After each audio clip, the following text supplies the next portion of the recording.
कि ये बेहद का विश्व नाटक पुरुष, प्रकृति और परमात्मा के बीच में खेला जा रहा है और ये विश्व नाटक एक चक्र के रूप में अनादि समय से चला आ रहा है और अनंत तक उसको चलना है।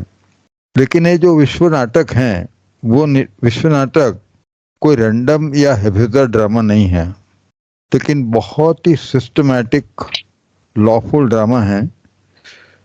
तो आज ये विश्व नाटक कौन से सिद्धांत के ऊपर कार्य करता है उसकी हम चर्चा करेंगे और पूरे विश्व नाटक को समझने का भी प्रयास करेंगे।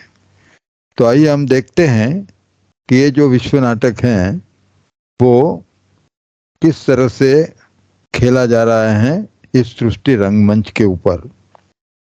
तो जैसे मैंने बताया कि this world drama which is being played between man, matter and God is not an accidental, haphazard, random or unstable, but it is a lawful, systematic, balanced, harmonious and sequential drama. Now, who are the actors of this world drama? इस विश्व नाटक में कौन actors के रूप में काम कर रहे हैं और कौन डायरेक्टर हैं, कौन सा स्टेज है और कौन सा नेपथ्य है, ये भी हमको समझ लेना चाहिए कि पूरा जो ब्रह्मांड है, पूरा यूनिवर्स जो है वो 3 लोकों में बटा हुआ है, साकारी, आकारी और निराकारी। तो हम जो आत्माएं हैं मूल परम धाम के निवासी हैं, जो कि इस विश्व नाटक के संदर्भ में यदि देखा जाए तो उसको हम नेपथ्य कहेंगे, the place behind the screen. तो बिहाइंड द स्क्रीन से फिर फ्रंट ऑफ स्क्रीन हम आते हैं कोई भी नाटक जब खेला जा रहा है तब। तो ये परम धाम जो है वो वास्तव में हमारे लिए नेपथ्य है और उस नेपथ्य से फिर हम रंगमंच के ऊपर पार्ट प्ले करने के लिए आते हैं। तो ये सृष्टि जो पृथ्वी ग्रह है, ये धरती जो है वो हमारे लिए रंगमंच है। तो वहां से हम बिंदी रूप में इस धरती पर अवतरित होते हैं और शरीर रूपी वस्त्र को धारण करके फिर हम अपना पार्ट बजाते हैं। तो ये बॉडी हमारे लिए कॉस्ट्यूम है विश्व नाटक में पार्ट बजाने के लिए और हम आत्माएं इस विश्व नाटक के एक्टर्स हैं। और ये विश्व नाटक का डायरेक्टर बिल्कुल स्वयं परम पिता परमात्मा है, क्योंकि परमात्मा का कर्तव्य ही इतना श्रेष्ठ कर्तव्य है कि वो ही इस विश्व नाटक का नियामक भी है, डायरेक्टर भी है।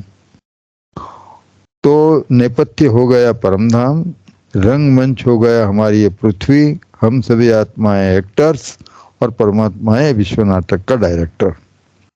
तो आइए उसका सबसे पहला जो लॉ है वो है law of eternity of the world drama. देखो पहले मैंने यहाँ पर देख लेते हैं, there are 6 basic law, fundamental law जिसको हम कहेंगे। तो 6 सिद्धांत हैं। उसमें जो पहला सिद्धांत है वो है law of eternity of the world drama, माना विश्व नाटक की शाश्वतता का सिद्धांत।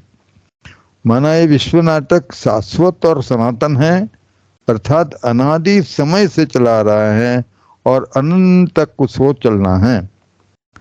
इसका मतलब ये हुआ कि ये ड्रामा बिगिनिंगलेस है और ये ड्रामा एंडलेस है। नेगेटिव इन्फिनिटी से चला रहा है और पॉजिटिव इन्फिनिटी तक उसको चलना है। इसका मतलब ये ड्रामा स्वयंभू है, माना न किसी ने उसकी शुरुआत की है, न कभी कोई इसका अंत लाने वाला है और अंत आने वाला है। तो ये विश्व नाटक शाश्वत और सनातन है। तो अभी वो किस तरह से हम उसको प्रूव करेंगे या उसके पीछे क्या लॉजिक है, तो वो पहले हम समझेंगे। लॉ का स्टेटमेंट तो मैंने कर दिया कि वो शाश्वत और सनातन है, अनादि समय से चला आ रहा है, अनंत तक चलना है। ये लॉ का स्टेटमेंट हो गया। लेकिन अभी हम समझने की कोशिश करेंगे कि वो क्यों शाश्वत है, क्यों सनातन है। तो सबसे पहले तो इस विश्व नाटक का जो एक्टर है, आत्मा जो है, और साथ साथ में उसका डायरेक्टर भी परमात्मा है, वो भी एक आत्मा ही है। लेकिन ये 2 की विशेषता क्या है, क्योंकि हमने दोनों के बारे में डिटेल में चर्चा कर ली है, science of human consciousness and the true concept of God में हमने देखा कि ये दोनों जो सत्ताएं हैं या दोनों जो एंटिटीज हैं, शटल एंटिटीज हैं, कॉन्शियस एंटिटीज हैं, वो अनादि समय से उसका अस्तित्व, अनंत तक उसका अस्तित्व बना रहना है। माना दोनों शाश्वत और सनातन है, वो नित्य हैं, अजर हैं, अमर हैं, अविनाशी हैं। तो जब इस विश्व नाटक का एक्टर और उसका जो डायरेक्टर है वो खुद अनादि अविनाशी हैं, शाश्वत और सनातन है, अजर अमर हैं, तो फिर विश्व नाटक अमर होना चाहिए। क्योंकि यदि मान लीजिए कि विश्व नाटक की शुरुआत कोई पर्टिकुलर टाइम पर हुई, तो उसके पहले ये विश्व नाटक की शुरुआत हुई, उसके पहले ये एक्टर कहाँ थे, क्या करते थे, व्हाट दे वर डूइंग, और परमात्मा डायरेक्टर का ये जो विश्व नाटक के हैं वो कहाँ थे और क्या करते थे। तो ये विश्व नाटक की वे जो आत्मा और परमात्मा की शाश्वतता और सनातनता का वजूद जो है, वजूद जो हम कहेंगे, वो विश्व नाटक की शाश्वतता में समाया हुआ है।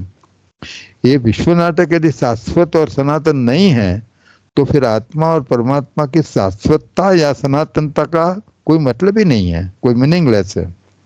इसलिए विश्व नाटक की शाश्वतता में ही आत्मा की शाश्वतता और परमात्मा की शाश्वतता समाई हुई है। इसलिए विश्व नाटक शाश्वत और सनातन होना चाहिए। फिर आप प्रकृति के तत्व, क्योंकि ये तीन एजेंसी के बीच में खेला जा रहा नाटक है, पुरुष, प्रकृति और परमात्मा।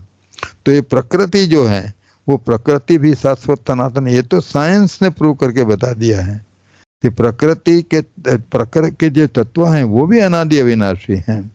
क्योंकि हम जब स्कूल में, आपने भी पढ़ा होगा, मैंने भी पढ़ा और मैंने तो पढ़ाया भी है, वो लॉ ऑफ इटर्निटी, जैसे आत्मा का जो शाश्वतता है, परमात्मा भी शाश्वत सनातन है, प्रकृति के तत्व भी शाश्वत सनातन है, वो हमने law of conservation of matter and law of conservation of energy में पढ़ा है और पढ़ा भी रहे हैं। Law of conservation of matter क्या कहता है? मैटर कैनॉट बी क्रिएटेड, उसका मैटर का क्रिएशन हो ही नहीं सकता है। Matter cannot be created and matter cannot be destroyed also, क्योंकि ये तो अनादि समय से है ही और अनंत तक वो मैटर रहने वाली है, तो फिर उसका डिस्ट्रक्शन भी संभव नहीं है। Matter cannot be created, matter cannot be destroyed, it can only be transform, transformation हो सकता है, क्रिएशन या डिस्ट्रक्शन उसका नहीं हो सकता है। माना अनादि समय से प्रकृति के तत्व का अस्तित्व है और अनंत तक ये प्रकृति के तत्वों का अस्तित्व बना रहेगा। इसलिए जब पुरुष, प्रकृति और परमात्मा तीनों यदि शाश्वत और सनातन है तो फिर इस विश्व नाटक शाश्वत और सनातन ही होना चाहिए। और ये तीनों की शाश्वतता और सनातनता का वजूद ये भी विश्व नाटक की शाश्वतता में ही समाया हुआ है। इसलिए ये विश्व नाटक शाश्वत और सनातन है, किसी ने उसको, उसका सर्जन नहीं किया है, अनादि समय से चला रहा है, अनंत तक वो चलना है। आइए, तो ये सिद्धांत तो मुझे लगता है कि सबकी समझ में सरलता से आ गया होगा। इसी तरह से जो लॉ ऑफ कंजर्वेशन ऑफ जो एनर्जी है वो भी यही कहती है, law of conservation, energy cannot be created, energy cannot be destroyed, energy can only be transform, transformation हो सकता है। तो ये विश्व नाटक में जो कुछ भी हो रहा है वो परिवर्तन हो रहा है। परमात्मा खुद इस विश्व नाटक का क्रिएटर नहीं है, God is not the creator. Basically God के लिए हम रचयिता जो शब्द यूज करते हैं वो भी ठीक नहीं है। गॉड इज द ट्रांसफॉर्मर, वो ट्रांसफॉर्म कर सकता है। He is not the creator. Creator of the new world order उसको कह सकते हैं, और वो न्यू वर्ल्ड ऑर्डर को बनाता नहीं है, पुराने को ट्रांसफॉर्म करता है। तो he is the transformer. Transformation क्या होता है? आयरन एज से गोल्डन एज में विश्व का परिवर्तन करना, वो परमात्मा का कर्तव्य है। तो नई दुनिया के रचयिता शब्द हम यूज कर सकते हैं कि न्यू वर्ल्ड ऑर्डर जो एस्टेब्लिश होता है, लेकिन वो पुराने से नया बनता है, कुछ नया सर्जन नहीं होता है, ट्रांसफॉर्मेशन होता है। तो इस विश्व नाटक में सिर्फ ट्रांसफॉर्मेशन है, कहीं पर भी क्रिएशन नहीं है, कहीं पर भी डिस्ट्रक्शन नहीं है। मित्रों, आज की हमारी यह प्रस्तुति यहीं समाप्त होती है। यह प्रस्तुति आपको कैसी लगी? कमेंट्स में जरूर बताइएगा और अगर आप हमारे चैनल पर नए हैं तो हमारी चैनल को सब्सक्राइब अवश्य कीजिएगा। तो मिलते हैं अगली वीडियो में। तब तक के लिए अपना ख्याल रखें। धन्यवाद। नमस्कार।